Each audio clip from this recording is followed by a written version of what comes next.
कार्य छूट गया। और इस तरह से छूट गया, विचार करो।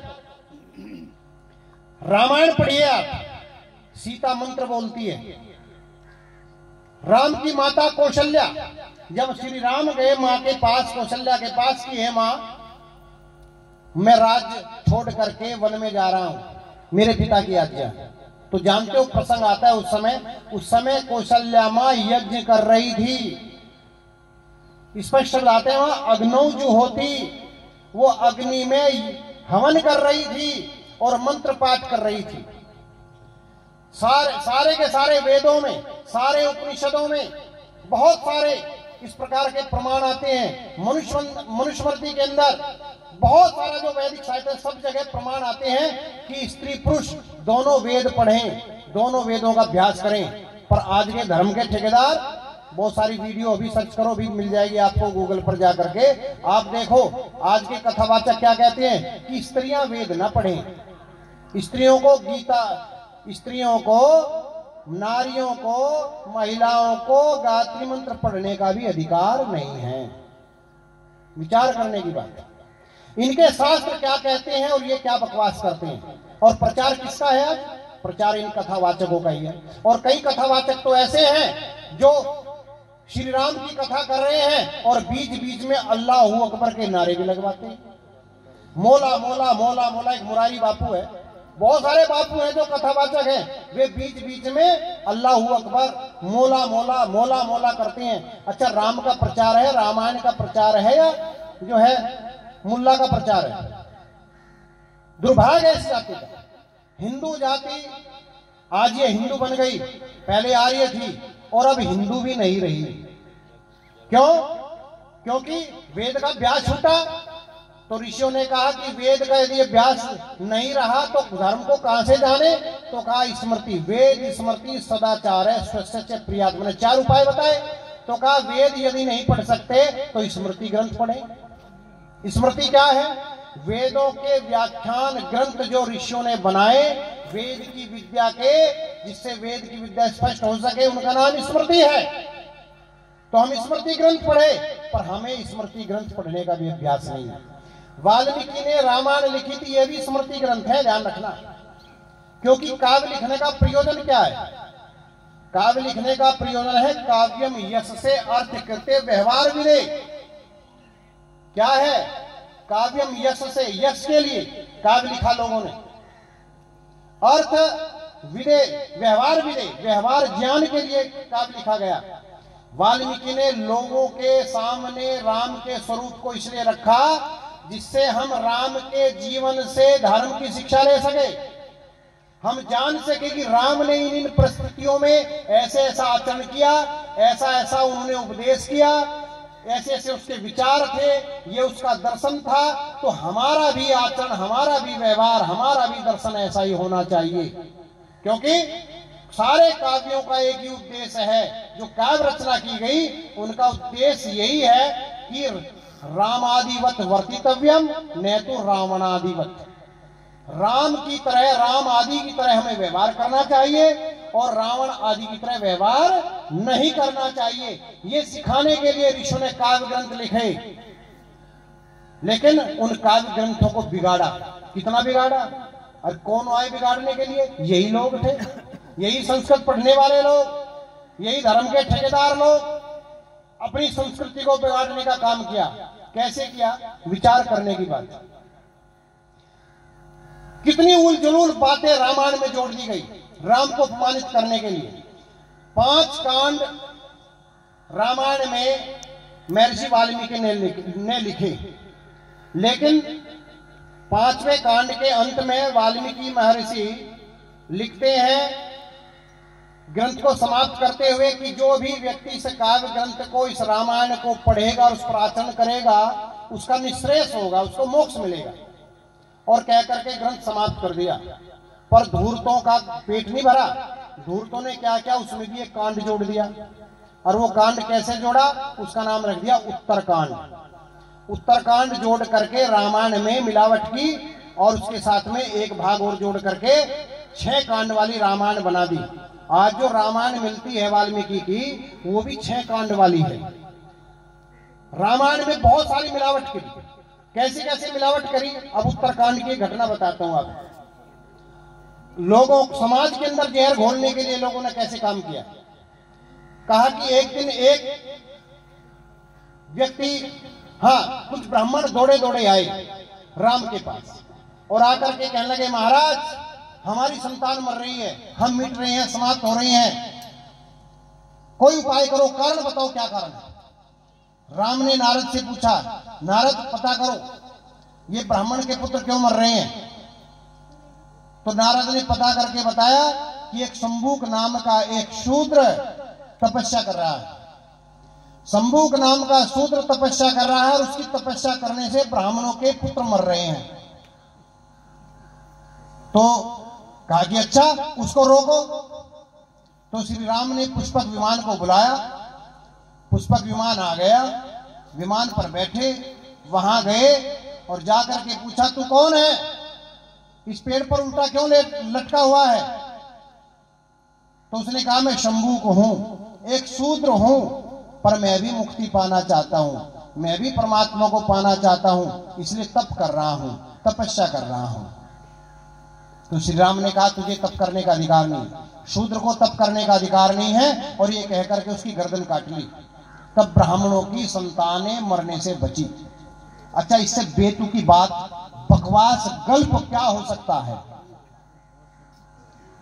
ऐसे सी गप्पे, अरे तप करना, उत्तम आचरण करना, परमात्मा का ध्यान करना सबको अधिकार है। मनु महाराज लिखते हैं, वेद लिखता है, सारे शास्त्र लिखते हैं, शूद्र कौन है। अरे शूद्र तो जन्म के समय तो हम सब हैं। जन्मना जायते शूद्रा, जन्म से तो सभी शूद्र होते हैं, क्योंकि शूद्र नाम है विद्या विहीन है शूद्रा। जो विद्या से विहीन होता है वो शूद्र होता है। विद्या से विहीन व्यक्ति को शूद्र कहा। और मां के पेट से कोई भी जन्म लेने वाला कोई भी मनुष्य विद्वान नहीं होता, सब विद्या विहीन ही होते हैं। इसलिए शूद्र कौन है, जो विद्या विहीन है। हाँ, जब गुरु के पास जाकर के विद्या अध्ययन करते हैं, संस्कार ग्रहण करते हैं, तब जाकर के संस्काराद द्विज उच्यते, जब संस्कार के बाद जब उसमें द्विज कहलाता है। कौन होता है द्विज, तो कहा जिसका विद्या रूपी दूसरा जन्म हो गया। द्वाभ्याम जन्माभ्याम जायते थी द्विजा, जो दो जन्मों से जन्मा है उसका नाम है द्विज। इसलिए कहा, यदि ब्राह्मण के घर में पैदा होकर के भी, ब्राह्मण विद्वान बन करके भी, और यदि वो आचरण विद्या का नहीं करता, ब्राह्मण का कार्य नहीं करता, तो जानते हो कौन है, वे भी शूद्र है। शूद्र ब्राह्मणतामेति ब्राह्मण चेति शूद्रताम।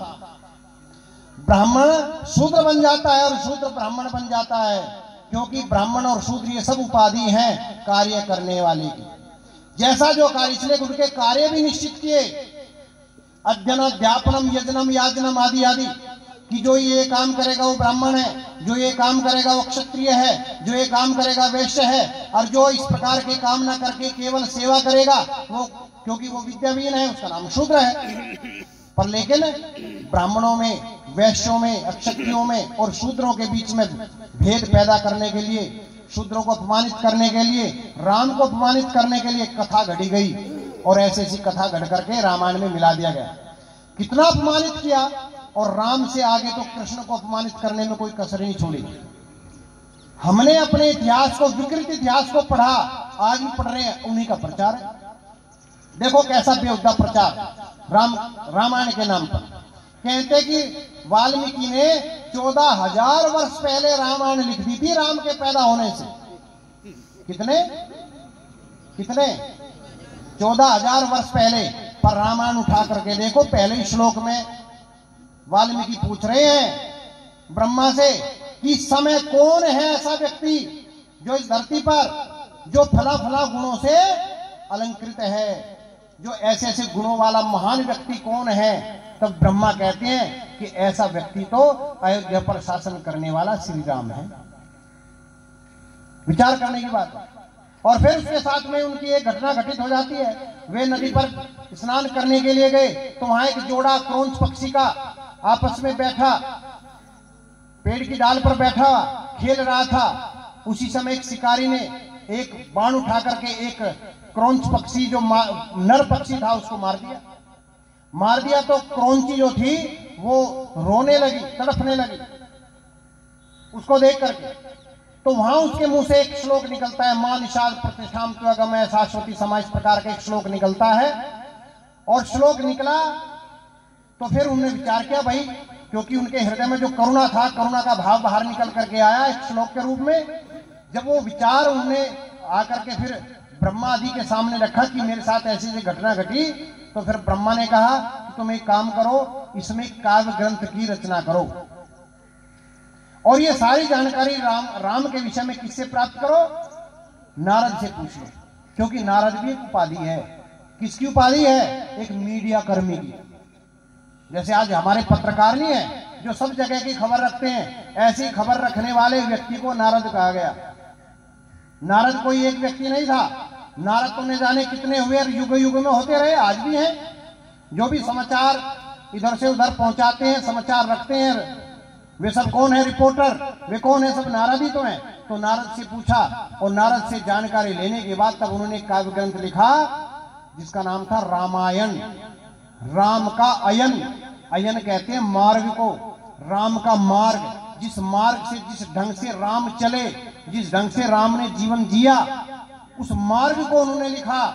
और श्री राम कैसे थे ये हमें रामायण पढ़ने से पता चलता है। पर कितनी गपोड़ कथाएं उस रामायण में बाद के लोगों ने जोड़ दी। क्या कहा कि जब राम और लक्ष्मण विश्वामित्र के साथ जा रहे थे तो रास्ते में एक पत्थर की शिला देखी पड़ी हुई, पत्थर की शिला। लक्ष्मण पूछता है, राम लक्ष्मण दोनों पूछते हैं विश्वामित्र से कि हे गुरुदेव ये कौन है? तो विश्वामित्र कहते हैं कि ये अहिल्या है। कि अहिल्या है तो फिर ये पत्थर की क्यों बनी पड़ी है? तो फिर वे कहानी सुनाते हैं और कहानी सुना करके कहते हैं कि इसको गौतम ऋषि ने साप दे दिया था कि तू पत्थर की हो जा, और चंद्रमा को साप दे दिया था, इंद्र को साप दे दिया था, वो इंद्र के रूप में आया था चंद्रमा। तो इस प्रकार की एक कहानी सुनाई और कहा कि फिर इसका उद्धार कैसे होगा? तो देखो ये भी कहानी पहले से कि जब त्रेता युग में श्री राम आएंगे, उसके चरण जो है इस शिला से टकराएंगे तो ये फिर इसका उद्धार हो जाएगा। और ये जब बात सुनी तो राम ने उस शिला के को पैर से छुआ, तो छूते ही वो पत्थर की जो बनी पड़ी थी वो नारी बन गई, जीवित हो गई और आसमान में उड़ करके चली गई।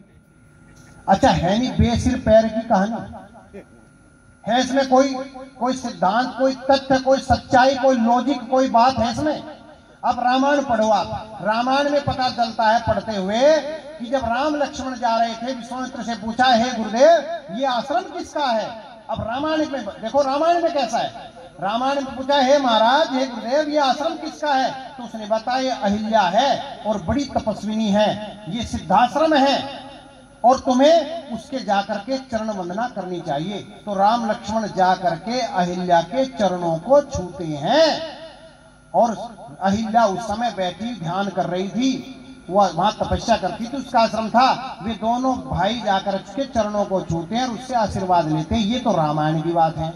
और ये बाद में तुलसीदास ने और न जाने किस किस ने जो गपोड़े मारे हैं वो गपोड़ा है।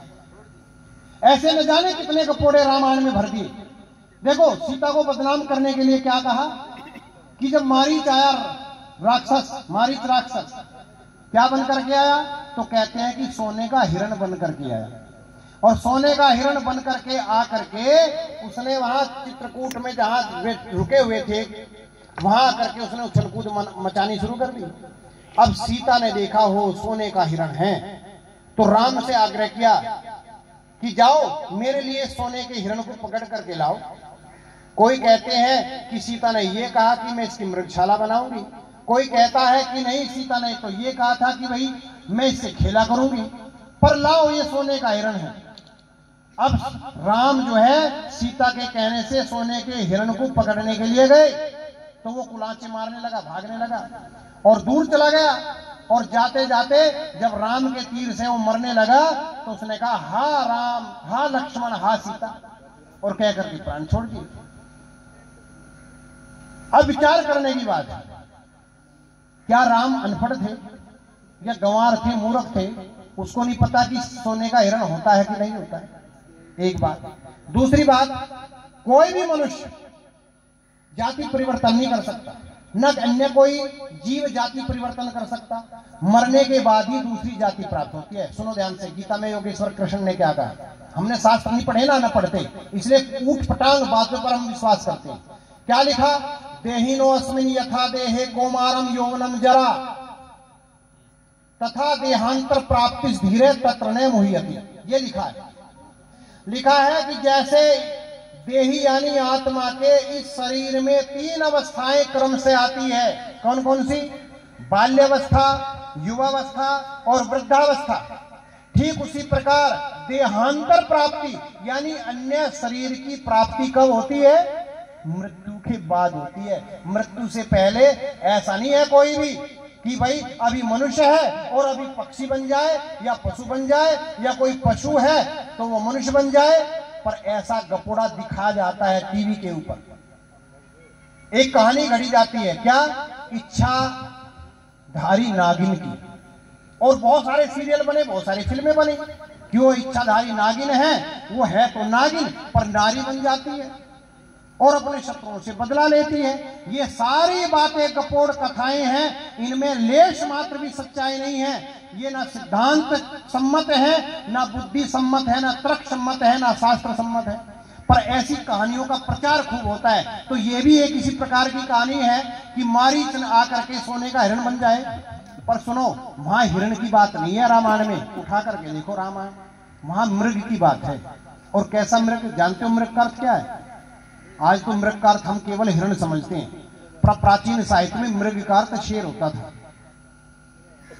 यदि आप भाषा विज्ञान पढ़ोगे तो पता चलेगा कि शब्दों के अर्थ का विस्तार होता है और उसमें परिवर्तन होता है। कई बार अर्थों का संकोच हो जाता है, अपकर्ष होता है, और कई बार शब्दों का विस्तार हो जाता है, उत्कर्ष भी होता है। जैसे एक शब्द देता हूं मैं आपको, तेल शब्द। जानते हो तेल शब्द का अर्थ क्या है? बताओ क्या है? केवल तिलों का रस। तिलों में से निकलने वाला जो रस है, केवल उसका नाम होता है तेल। पर इस शब्द के अर्थ का विस्तार हुआ, और विस्तार हुआ तो सरसों से निकलने वाला वो भी तेल, तोड़ियां से निकलने वाला वो भी तेल, न जाने हर किसी चीज से निकलने वाले को हमने तेल कहना शुरू कर दिया। और तो यहाँ तक अर्थ विस्तार कर दिया कि यदि मनुष्य को ज्यादा काम करते हुए पसीना आ जाए तो कहता भाई आज तो तेल निकल गया, यानी तेल का अर्थ पसीना भी हो गया। तो ये अर्थ विस्तार होते हैं। उस समय क्या था? मृग का अर्थ था शेर। और शेर जब शेर बन करके आया, यानी शेर की खाल ओढ़ करके आया, और जब शेर की खाल ओढ़ करके आया तो वहां वर्णन आता है वाल्मीकि रामायण में कि वहां जो वन्य जीव थे, छोटे छोटे खरगोश, हिरण वगैरह, वे उस नकली शेर को देख करके डर करके भागने लगे। हिरण को देख करके तो कोई नहीं भागेगा, क्योंकि हिरण कैसा है? अहिंसक जीव है, और शेर कैसा है? हिंसक जीव है। तो वे छोटे छोटे क्षुद्र जीव उस मृग को यानी उस शेर को देख करके भागने लगे। और राम ने भी समझ लिया, अच्छा ये मारीच आ गया। क्यों? क्योंकि मारीच का परिचय था क्या राम से पहले? था कि नहीं था? था। मैं बताऊं कहां था? जब विश्वामित्र के यज्ञ की रक्षा करने के लिए राम लक्ष्मण आए थे, तो उस यज्ञ को विकृत करने के लिए कौन आए थे भला? 2 राक्षस थे। एक में उनमें से था मारीच और दूसरा था सुबाहु। मारीच और सुबाहु, राम ने जब तीर मारा तो सुबाहु तो वहीं मर गया था, और मारीच तीर लगने से घायल होकर के भाग गया था। तो मारीच को पहचानते थे राम, उसके साथ युद्ध कर रखा था पहले से। और राम को पता था कि अब यहां हम चित्रकूट में आ गए, यहां तक रावण के गुप्तचर घूमते हैं, राक्षस घूमते हैं। आप रामायण पढ़ोगे तो पता चलेगा, अनेक ऋषियों के आश्रम में जाने से राम को पता लग गया था, ये पता लग गया था कि रावण अपने राज्य का विस्तार कर रहा है, और उसने सारा दक्षिण भारत जो है अपने कब्जे में ले लिया है, अपनी चौकियां बना ली है। उसकी बहन जो सुपर्णखा थी वो भी क्या थी? वो भी गुप्तचर थी। इसलिए वे टोलेते फिरते थे इधर से कोई उधर से, क्योंकि राजा दशरथ से पहले के जो राजा थे वे सम्राट थे, चक्रवर्ती सम्राट हुए। और राजा दशरथ के समय शक्ति कम क्षीण हो जाने से रावण जैसा शक्तिशाली राजा उत्तर भारत की ओर पैर फैला रहा था। तो मारीच को देख करके मारीच राक्षस को मारने के लिए राम गए, पर देखो राम को कितना भोला बना दिया कि वो हिरण मारने के लिए, हिरण मारने का काम कर था, गद्दड़ मारा था क्या राम है? हिरण और गिद्दड़ मारता फिरता हो। ये बेकार की बात है राम को अपमानित करना। और सीता को अपमानित किया क्यों? सही हुई नहीं पता हिरण सोने का होता है कि नहीं होता है, बेकार की बात। वो पढ़ी लिखी थी, विदुषी थी, बहुत बड़ी विदुषी थी। और देखो और कहानी घड़ी, कैसे कहानी घड़ी गई कि जब राम लक्ष्मण विश्वामित्र के साथ में जनकपुर में गए तो राजा जनक के यहां, तो किस लिए गए थे जरा बताना? स्वयंवर के लिए नहीं, वहां एक बहुत बड़ा यज्ञ हो रहा था, बहुत बड़ा यज्ञ हो रहा था। विश्वामित्र ने कहा था, हे राम लक्ष्मण तुम्हें बहुत समय हो गया मेरे पास रहते हुए, कई वर्ष हो गए, मैंने सारी विद्या आपको दे दी, सौंप दी। यदि आप अयोध्या जब वापिस जाना चाहते हो तो अयोध्या जाओ, नहीं तो मैं तो मिथिला नगरी में जा रहा हूं, वहां एक बहुत बड़ा यज्ञ हो रहा है और तुम भी यज्ञ में सम्मिलित होना चाहते हो, तुम भी चलो।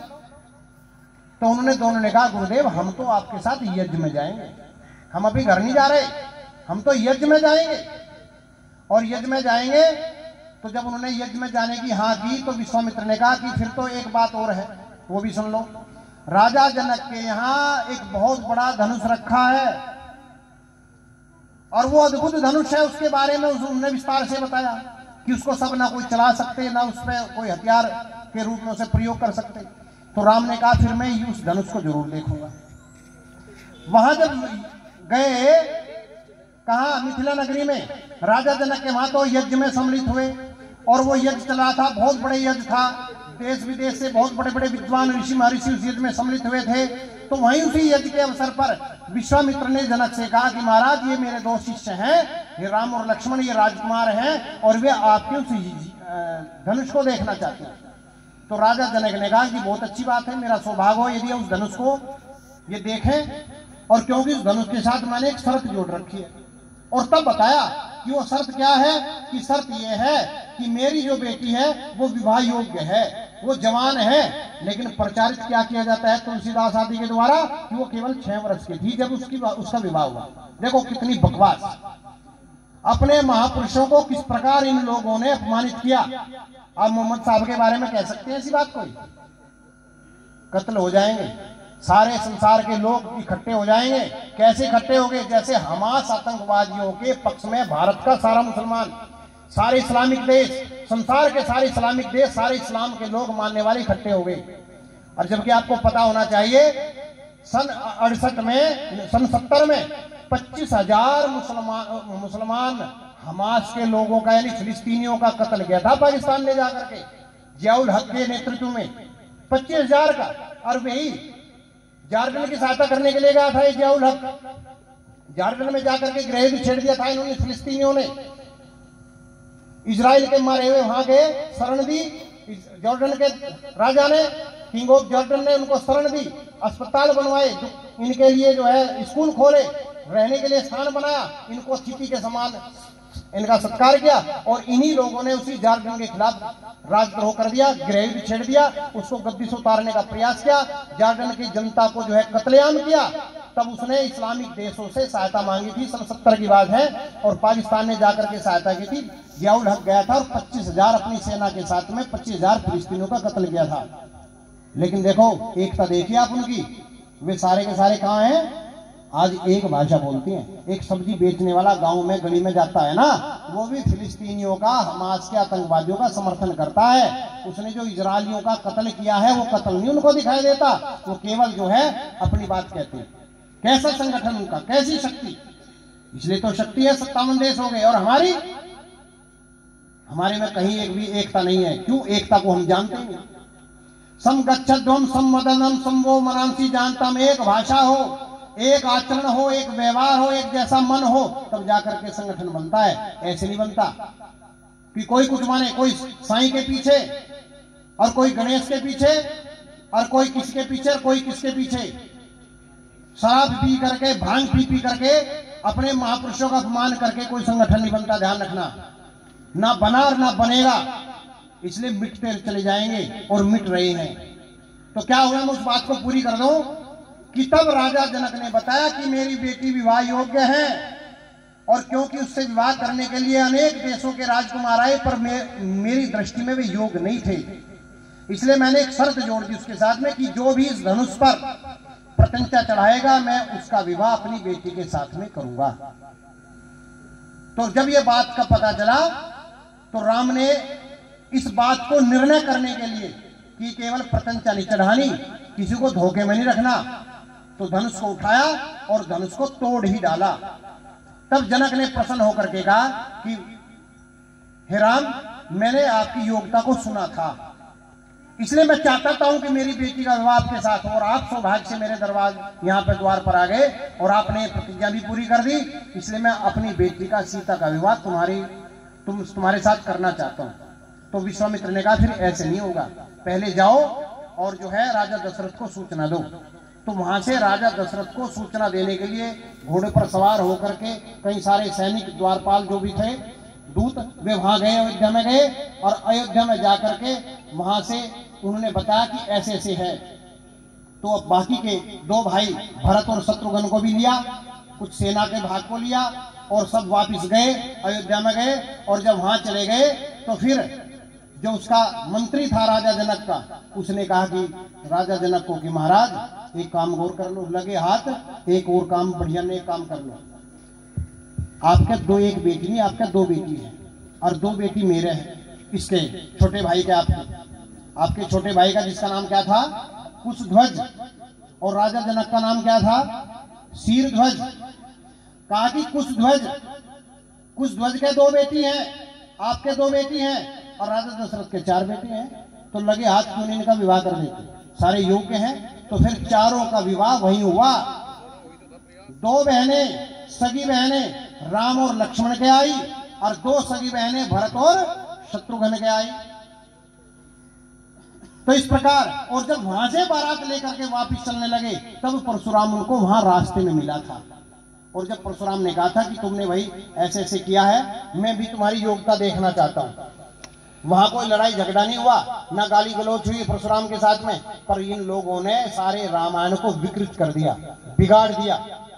लेकिन फिर भी रामायण में बहुत सारा भाग ऐसा है जो शुद्ध है, प्रामाणिक है, और राम के विषय में, अपनी संस्कृति के विषय में यदि जानना है, धर्म के विषय में जानना है, तो रामायण बहुत उच्च कोटि का ग्रंथ है, पढ़ना चाहिए। पहले क्या होता था, हमारे यहाँ घरों में रामायण का पाठ होता था। अति प्राचीन काल में वेद पढ़ते थे, वेद के बाद में धीरे धीरे जब रामायण का प्रचार होता, रामायण पढ़ने लगे। रामायण का भी लोप हो गया तो रामचरितमानस पढ़ने लगे। रामचरितमानस के बाद में फिर साथ में फिर गीता का पाठ आ गया, गीता पढ़ने लगे।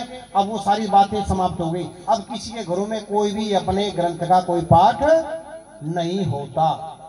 तो बताइए, वे लोग छोटे छोटे बालक भी सुबह सुबह पसर में उठ करके मदरसे में जाते हैं, मस्जिद में जाते हैं, और जाकर के अपनी उस भाषा को पढ़ करके आते हैं जिस भाषा में उनके धार्मिक ग्रंथ लिखे हैं। और हमारे आज जबकि हम अपने को हिंदू ही कह रहे हैं, इन हिंदुओं के घरों में ना इनके वेद शास्त्र हैं, ना इसको पढ़ने के लिए ये संस्कृत पढ़ते हैं, ना पढ़ाते हैं। इसलिए संस्कृत पढ़ना पढ़ाना अब जो है बिल्कुल बंद हो गया है। हम प्रेरित करते हैं बच्चों को, भाई संस्कृत पढ़ो, कोई पढ़ने को तैयार नहीं होता। जानते हो क्या कहते हैं घर से आकर के बालक, जी मेरे पापा जी ने ये कहा कि हमें ना पंडित बनाना, हमें फेरे करने ना सिखाना। ये स्थिति है। एक बात बताइए, वो उर्दू भाषा या वो अरबी भाषा किसी बैंक में काम नहीं आती, किसी सर्विस में काम नहीं आती, कुछ नहीं आती, लेकिन फिर भी अपनी भाषा को, अपनी संस्कृति को, जो भी है उनकी संस्कृति को, विकृति को, संप्रदाय को, मजहबों को, उसको जिंदा रखने के लिए भी सारे लोग, ये जो यहाँ दारुल उलूम है देवबंद में, जिसका जिक्र जो है ऋषिदेव जी कर रहे थे, कह रहे थे यहाँ 5000 विद्यार्थी पढ़ते हैं। वे 7,000 विद्यार्थी पढ़ते हैं, और वे 7,000 विद्यार्थी यहाँ आसपास के नहीं है,